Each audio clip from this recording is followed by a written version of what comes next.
Peggy 3.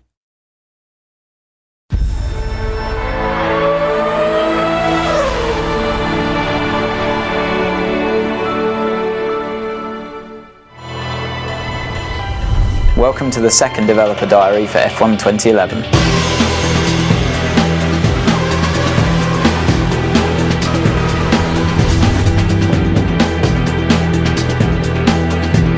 A lot of the feedback that we got on the 2010 title was that the handling is very good. For me, that's obviously the thing I want to try and correct as much as possible and improve. It's not a case of transferring what we'd learned from 10 and just putting it back into 11. The suspension has changed completely.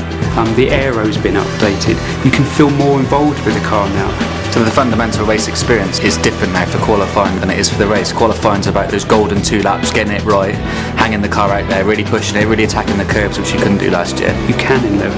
If you see a driver locking up under braking and smoke coming off the tyres, you can do that in the game. You've got a lot more mechanical grip basically available to you, and you can feel that in the slow speed corners.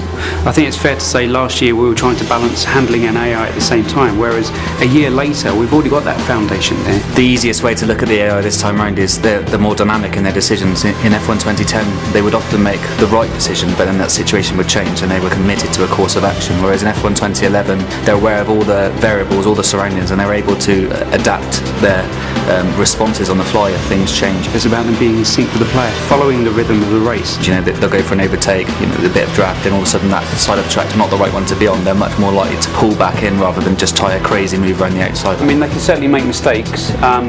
A driver can put too much throttle on coming out of a corner and spin out. There is a fairly complex system in the background that talks about the kind of gaps that they'd be willing to go for when they're trying to overtake, how quickly they'll put the throttle on. Like, some drivers are smoother than others. The AI is tougher. It's a lot more realistic. You're fighting with them a lot more. They're faster. It's a lot of fun. The handling's much better than last year. There's a lot more control than there used to be with the oversteer and the understeer. You can really feel the car and also save it if you get a bit of a moment. So now you can race nose to tail at such extreme speeds. It really brings the race alive. As each incarnation of the game comes along, you see big steps, and we've definitely seen a big step in this one.